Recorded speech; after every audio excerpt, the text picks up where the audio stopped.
श्री शिवाय नमस्तुभ्यम। जय भोलेनाथ। आप सभी को महाशिवरात्रि की बहुत बहुत शुभकामनाएं।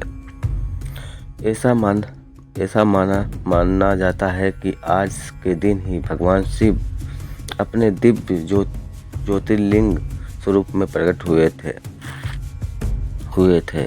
वहीं दूसरी ओर यह भी मानता है कि आज के ही दिन भगवान शिव और देवी पार्वती जी का विवाह हुआ था। भक्त इस दिन उपवास रखकर भोलेनाथ की कृपा पाने के लिए सच्चे मन से पूजा करते हैं, कथाओं का श्रवण करते हैं। तो आज के इस वीडियो में आपको शिवरात्रि व्रत की मुख्य कथाओं के साथ साथ 4 पहरों में सुनी जाने वाली कथाएं भी सुनने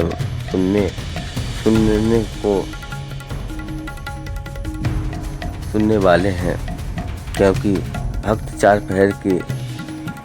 पहर में विधि विधान से शिवलिंग का अभिषेक करके पूजन करते हैं, रात्रि जागरण करते हैं। ऐसे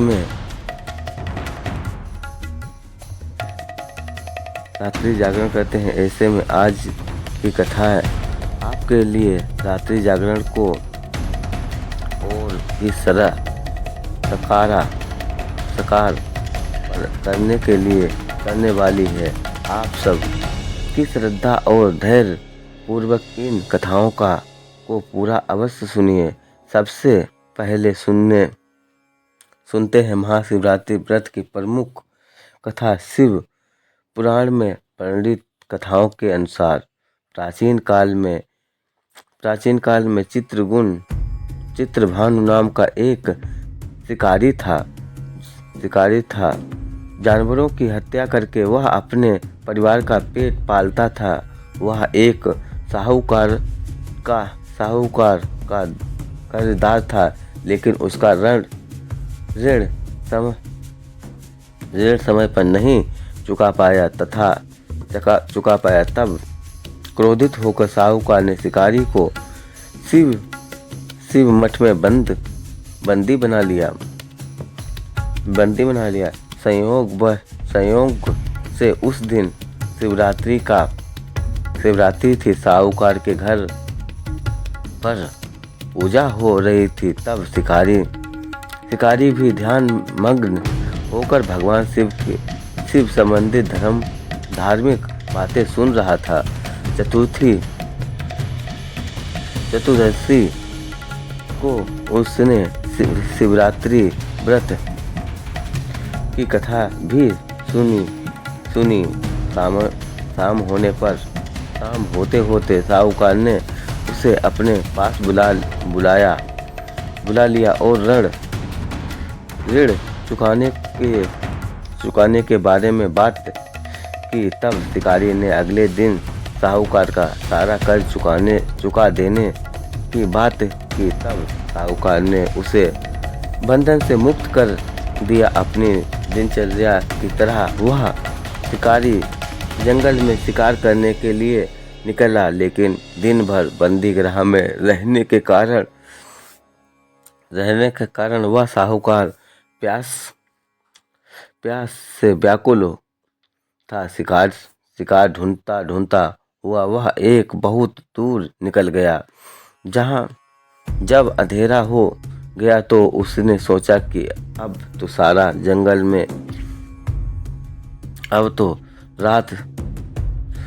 रात जंगल में ही बितानी पड़ेगी। तब वह उस जंगल में एक तालाब के किनारे एक बेल के पेड़ पर चढ़कर रात बिताने का इंतजार करने लगा। बेल के पत्ते के बीच एक शिवलिंग था जो बेलपत्र से ढका हुआ था। शिकारी को इस बात का पता नहीं चला।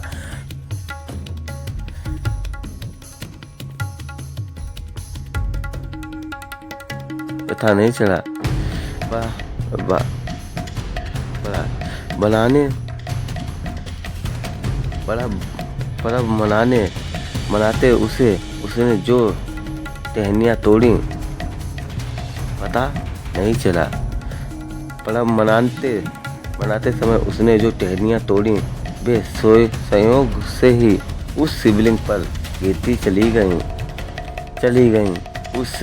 इस प्रकार दिन भर भूखे प्यासे शिकारी का व्रत भी हो गया और शिवलिंग पर बेलपत्र भी चढ़ गए। एक पहर रात बीत जाने पर एक गलवड़ी हिरनी तालाब पर पानी पीने पहुंची। शिकारी ने उसे देखा तो धनुष पर तीर चढ़ाकर जैसे ही डोरी खींची, हिरनी बोल उठी, मैं गर्भिणी हूँ, जल्दी ही मैं बच्चों को जन्म दूंगी। तुम एक साथ इस तरह दो जीवों की हत्या करोगे तो ठीक नहीं है। मैं अपने बच्चों को जन्म देकर जल्दी ही तुम्हारे सामने आ जाऊंगी। तुम मुझे मार लेना। शिकारी ने पतंचा ढीली कर दी और हिरनी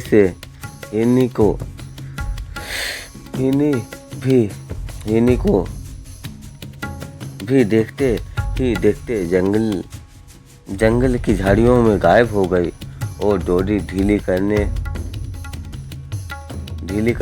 और चढ़ाने में वक्त कुछ बेलपत्र अनायास ही टूटकर शिवलिंग पर गिर गए।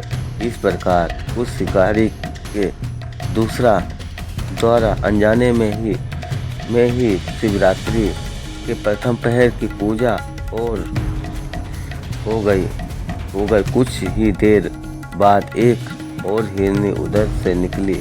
शिकारी की खुशी का ठिकाना नहीं रहा। पास आने पर उसने धनुष पर बाण चढ़ाया। तब उसे देखकर हिरनी ने निर्ममतापूर्वक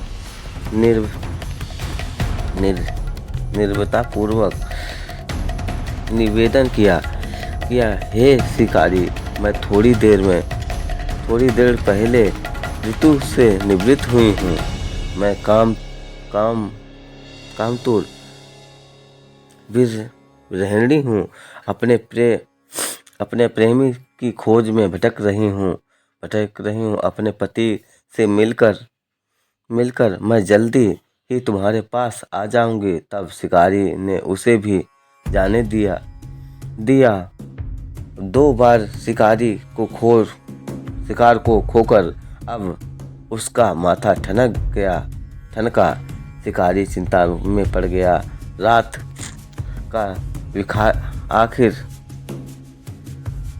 का आखिरी पहर बीत रहा था। इस बार भी धनुष में लगातार कुछ बेलपत्र शिवलिंग पर जा गिरे और दूसरे पहर की भी रात का आखिरी पहर बीत रहा था। इस प्रकार भी धनुष में लगातार लग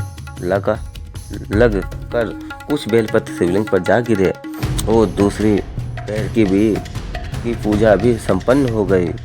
तभी एक और हिरनी बच्चे के साथ उधर से निकली। शिकारी के लिए यह स्वर्ण अवसर था। उसने धनुष पर तीर चढ़ाने में अब बिल्कुल देर नहीं की। वह तीर छोड़ने ही वाला था कि हिरनी बोल उठी, हे शिकारी, मैं इन बच्चों को इनके पिता के पास छोड़कर आ जाऊंगी। इस समय तुम मुझे मत मारो। शिकारी हंसने लगा और बोला, सामने आए शिकार को छोड़ दूं? मैं इतना मूर्ख नहीं हूँ। इससे पहले भी मैं 2 बार अपना शिकार गवा चुका हूँ। मेरे बच्चे भी भूख प्यास के कारण व्याकुल हो रहे होंगे। उत्तर में हिरनी ने कहा, जैसे तुम्हें अपने बच्चों की ममता सता रही है ठीक वैसे ही मुझे भी शिकारी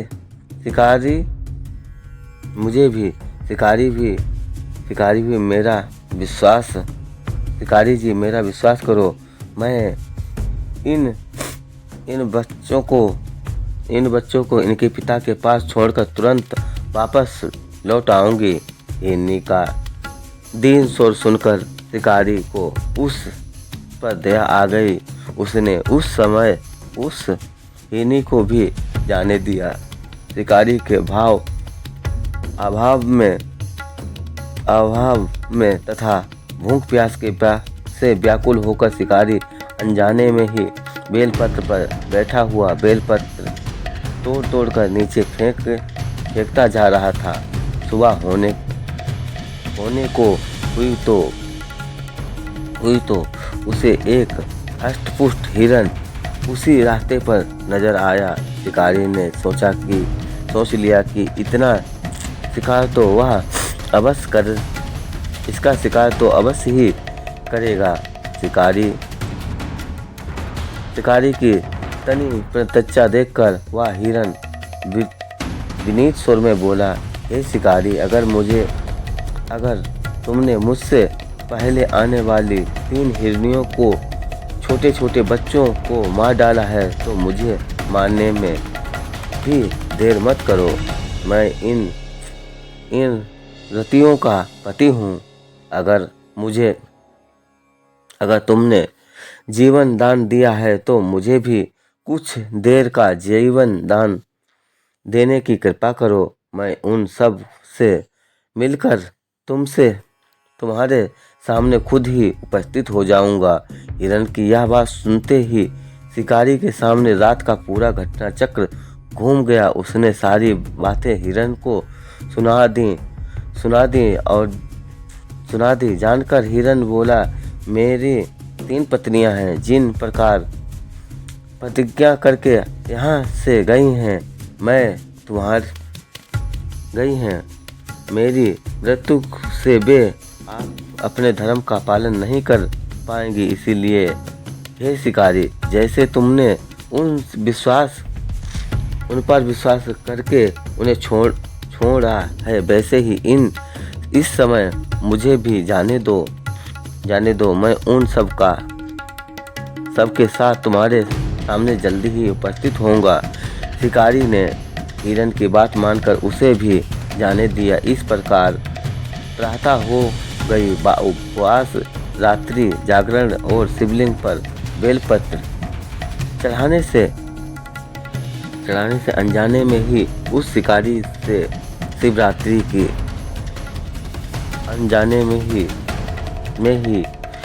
की गई पूजा का परिमाण उसे तत्काल मिल गया।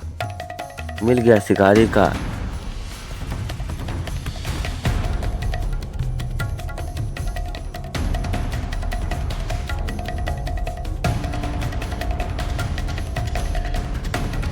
चढ़ाने से अनजाने में ही शिकारी से शिवरात्रि का पूरा व्रत पूजन पूरा हो गई, पर अनजाने में ही की गई पूजा का प्रमाण उसे तत्काल मिल गया। शिकारी का हिंसक हृदय निर्मल हो गया, कोमल हो गया। अब उसके हृदय में भगवान शिव का वास हो गया। थोड़ी ही देर बाद देखते ही देखते वह हिरन अपने पूरे परिवार के सहित उसके सामने उपस्थित था, ताकि अब उन्हें मारकर शिकार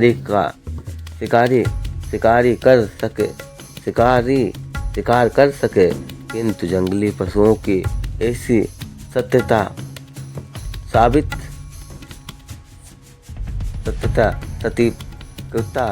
और सामूहिक प्रेम भावना देखकर शिकारी को बड़ी ग्लानि हुई। उसे खुद से थोड़ी शर्मिंदगी हुई। उसने उस मार्ग परिवार को जीवन दान दे दिया। अनजाने में शिवरात्रि के व्रत का पालन करने पर भी शिकारी को अंत में मोक्ष की प्राप्ति हुई। जब मृत्यु काल में यमदूत उसके जीवन को लेने आए तो शिव गणों ने उन्हें वापस भेज दिया और शिकारी को शिवलोक ले गए। भगवान शिव की कृपा से ही अपने इस जन्म में राजा चित्रभानु अपने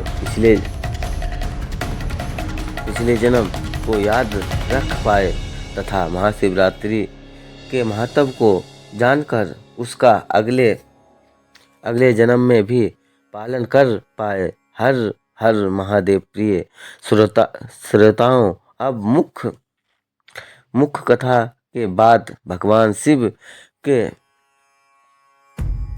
शिवलिंग रूप में प्रकट होने की कथा का भी वर्णन सुनिए। शिव अनादि अनंत स्वरूप तेजमय है रूप ब्रह्म विष्णु भूले में पड़े हुए मिटा दिया वह रूप। ओम उमापते नमः। प्राचीन काल की बात है, जब ब्रह्मांड में केवल सृष्टि में कर्ता भगवान ब्रह्मा और पालनहार भगवान विष्णु ही सक्रिय थे। भगवान शिव की महिमा उस समय भी अपार थी, परंतु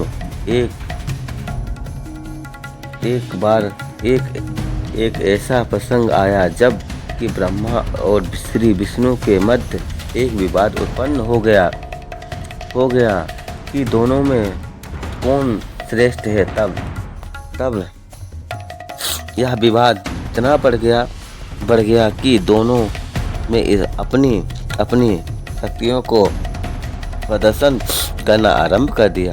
देवताओं और ऋषि मुनियों ने भी इस विवाद को शांत करने का प्रयास किया, परंतु जब कोई समाधान नहीं निकला तब भगवान शिव इस विवाद को दूर करने का निश्चय किया। भगवान शिव ने ऐसा पूछने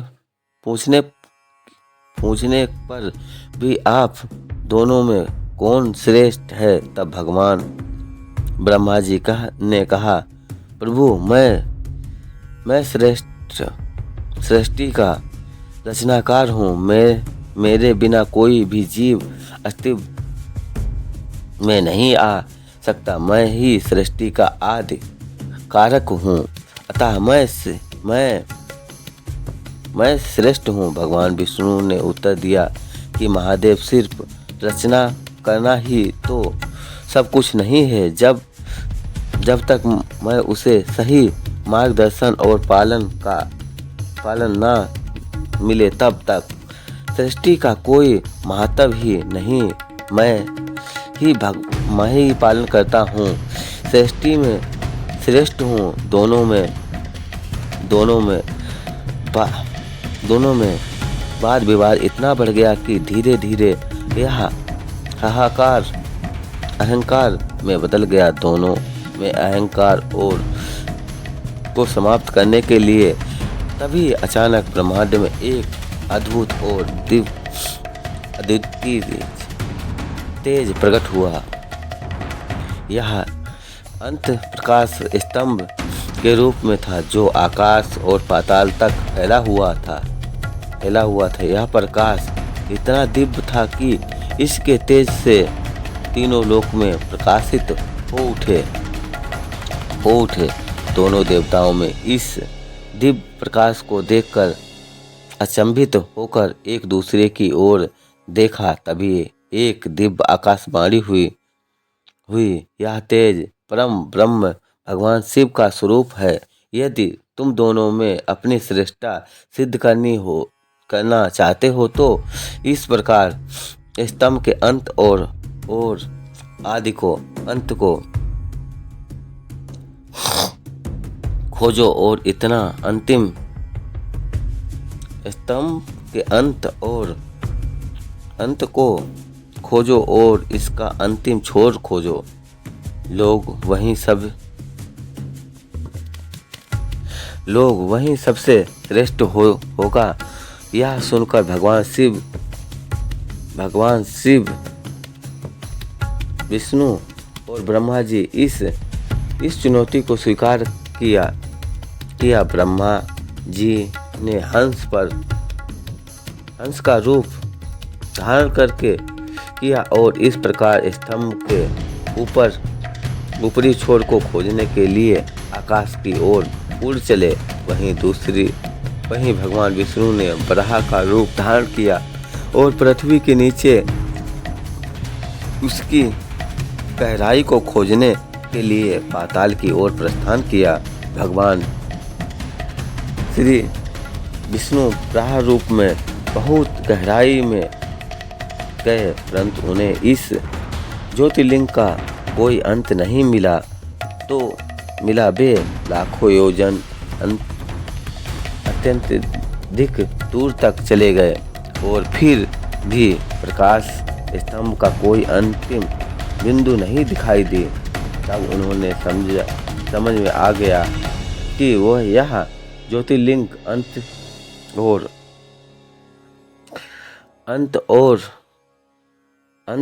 अनंत है और कोई भी इसकी सीमा नहीं खोज सकता। वे इस सत्य को स्वीकार कर अपने स्थान पर वापस लौट आए और भगवान शिव को प्रणाम करके कहने लगे, हे महादेव, आप ही सृष्टि के मूल कारण हैं। मैं आपका शरणागत हूँ। मेरी बुद्धि पर जो भी मोह माया थी वह अब दूर हो गई है। वहीं ब्रह्मा जी आकाश की ओर ऊंचाई तक पहुंच गए, परंतु वे भी उस दिव्य ज्योतिर्लिंग के अंत को नहीं खोज पा सके। लेकिन अहंकारवश उन्होंने सोचा कि अगर मैं हार मान लूं तो मेरी तो श्रेष्ठता समाप्त हो जाएगी। तभी उन्हें एक बेल केतकी का पुष्प नीचे गिरता हुआ मिला। ब्रह्मा जी ने उस केतकी के पुष्प से ही पूछा, क्या तुम इस प्रकाश स्तंभ के ऊपर की ओर गए हो? केतकी के पुष्प ने उत्तर दिया कि हाँ, मैं इस प्रकाश स्तंभ के ऊपरी भाग से ही गिरा हूँ। ब्रह्मा जी ने तब इस पुष्प को साक्षी बनाकर झूठ बोलने का निश्चय किया। वे लौटकर श्री विष्णु जी के पास आ गए और कहने लगे, मैंने इस प्रकाश स्तंभ का अंत पा लिया है। तब भगवान विष्णु को ब्रह्मा जी की बात पर संदेह हुआ, लेकिन ब्रह्मा जी ने केतकी पुष्प का प्रणाम प्रस्तुत किया। तभी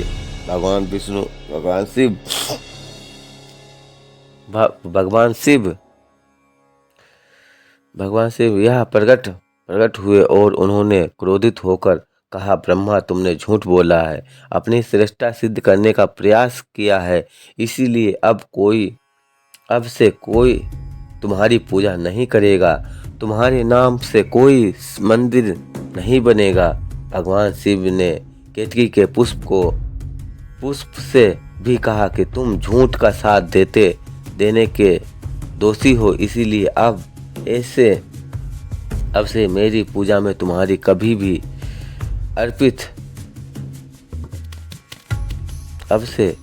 मेरी पूजा में तुम्हें कभी भी अर्पित नहीं किया जाएगा। केतकी का पुष्प यह सुनकर कांप उठा और भगवान शिव से क्षमा मांगने लगा, परंतु शिव जी ने कहा कि झूठ को किसी भी रूप में स्वीकार नहीं किया जा सकता। भगवान शिव ने फिर कहा कि यह ज्योतिर्लिंग मेरा अंत स्वरूप है और इसे जो सच्चे मन से पूजे वह समस्त पापों से मुक्त होकर मोक्ष प्राप्त करेगा। यही कारण है कि महाशिवरात्रि के प्रथम पहर में इस कथा को सुनने और शिवलिंग का पूजन करने का विशेष महत्व बताया गया है। इस प्रकार जो भी भक्त इस कथा को महाशिवरात्रि के प्रथम पहर में सुनता है और शिवलिंग पर विधिवत पूजन करता है, वह समस्त दोषों से मुक्त होकर शिव कृपा को प्राप्त कर लेता है। इस कथा का श्रवण करने से ही विशेष पुण्य की प्राप्ति होती है। भक्तों को यह अहंकार त्यागने और सत्य के मार्ग पर चलने की प्रेरणा देती है। हे गौरी के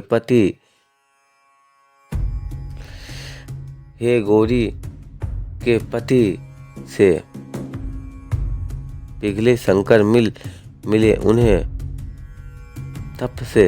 हे गौरी के तप से पिघले शंकर मिले उन्हें वरदान सिद्ध समृद्धि प्रेम सुख होता। शिव विवाह महान भगवान शिव और माता पार्वती जी का विवाह केवल एक दाम्पत्य संबंधित नहीं, बल्कि यह भक्ति, तपस्या और निर्मल समर्पण की सर्वोच्च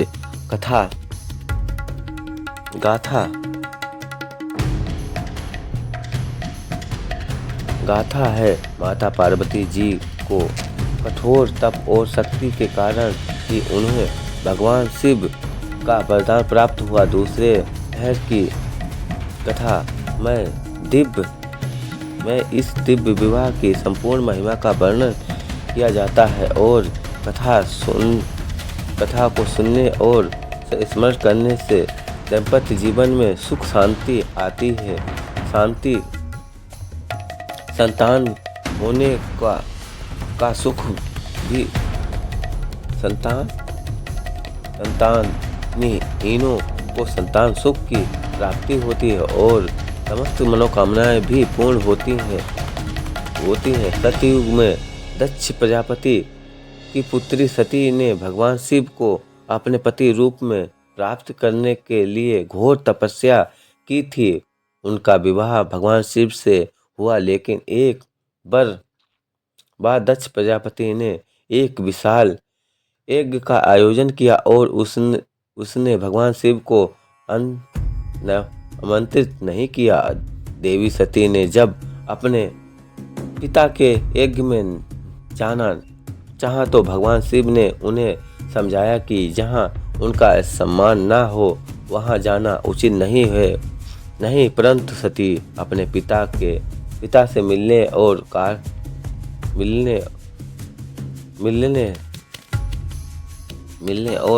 कारण जानने के लिए चली गईं। यज्ञ में पहुंचकर उन्होंने देखा कि उनके पिता ने भगवान शिव का अपमान किया है। यह सहन न कर पाने के कारण उन्होंने वहीं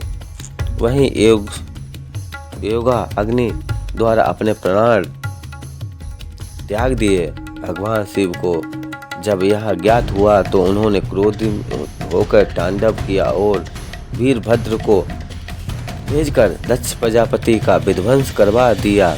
तब देवी सती ने अगले जन्म में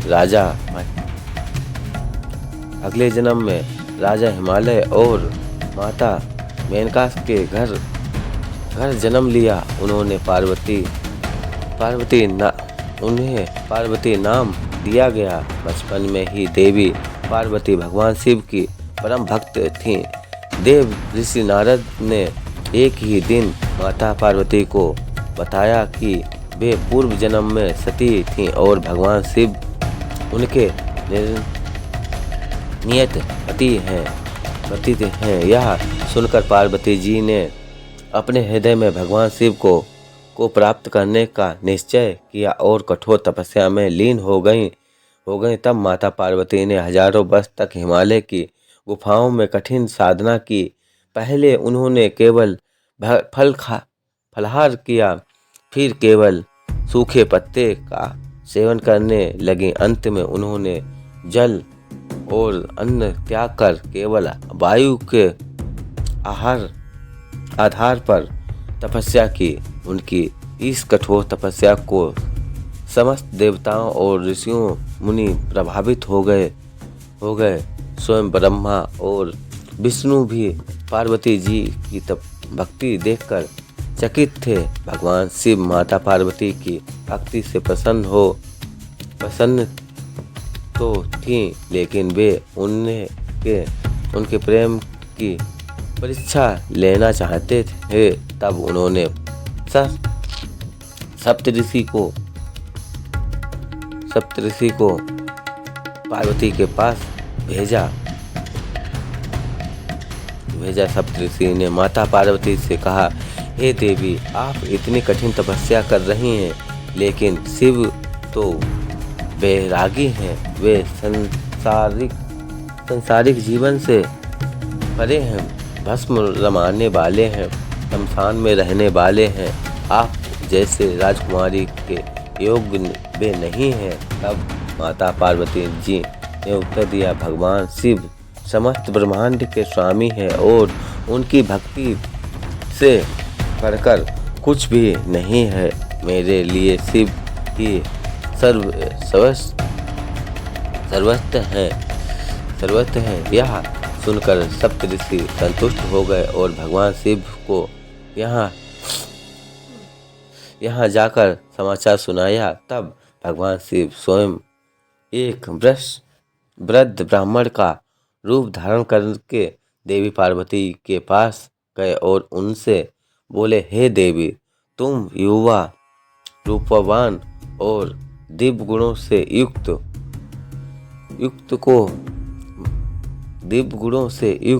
हो। मैं देख रहा हूँ कि तुम भगवान शिव के लिए इतनी कठिन तपस्या कर रही हो, लेकिन क्या तुमने सोचा है कि शिव जी की कोई संपत्ति नहीं है, वनवासी हैं, भस्म लगाते हैं और मार्ग छाल धारण करते हैं। क्या तुम सच में ऐसा वर चाहती हो? तो माता पार्वती जी ने उत्तर दिया, हे ब्राह्मण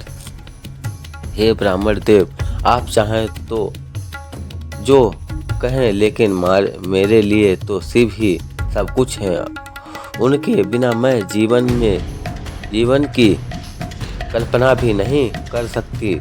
तभी भगवान शिव अपने वास्तव रूप में प्रकट हो गए और माता पार्वती जी से बोले, हे देवी, तुम्हारी भक्ति और तपस्या से मैं प्रसन्न हूँ। मैं तुम्हें अपनी अर्धांगिनी के रूप में स्वीकार कर रहा हूँ। माता पार्वती जी ने बड़ी प्रसन्नता से मुस्कुराते हुए भगवान शिव के चरणों को प्रणाम किया। तब भगवान शिव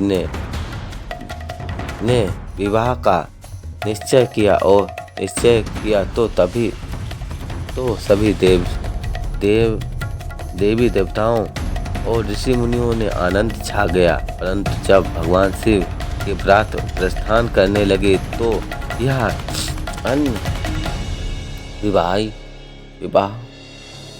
अन्य विवाहों से बिल्कुल भिन्न थी। व्रत में भूत प्रेत पिशाच नाग योनि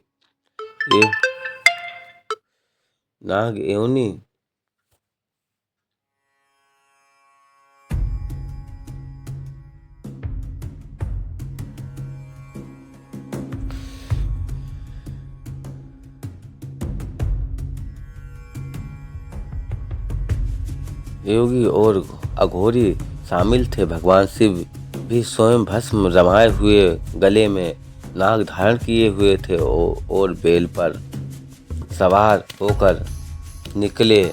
उधर माता पार्वती जी की माता मैना जब यह व्रत देखने लगी तो चिंतित हो गईं। तब भगवान शिव ने अपनी माया से सुंदर रूप धारण कर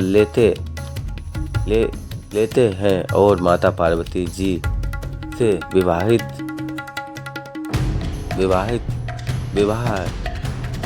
विधिवत विवाह करते हैं। भगवान शिव और और माता पार्वती जी के इस विवाह से यह सिद्ध होता है कि सच्चे प्रेम और समर्पण से भगवान शिव प्रसन्न होकर कृपा बरसाते हैं। महाशिवरात्रि के द्वितीय पहर में इस कथा को सुनने से दंपति जीवन सुखमय बनता है। जो व्यक्ति विवाह में समस्याओं का सामना कर रहे हो उन्हें तो वह इस कथा को अंततः श्रद्धा से सुनना चाहिए। जिस कन्या का विवाह नहीं हो पा रहा हो माता पार्वती जी का व्रत करे और इस कथा का श्रवण करे। यह पावन कथा समस्त दुखों और कष्टों को दूर करने वाली मानी गई। हर हर महादेव। महाशिवरात्रि की शुभ बेला में अब हम सभी तीसरी पहर की कथा को सुनकर भगवान शिव की कृपा को प्राप्त करें। राक्षस तप से बच पाएं। शक्ति का अभिमान शंकर शरण में गहे विष्णु की सजे नटवर भाव हर हर महादेव। भगवान शिव तो करुणा के सागर हैं। वे अपने भक्तों की हर इच्छा पूर्ति करने वाले हैं, लेकिन कई बार असुर उनकी तपस्या से प्रसन्न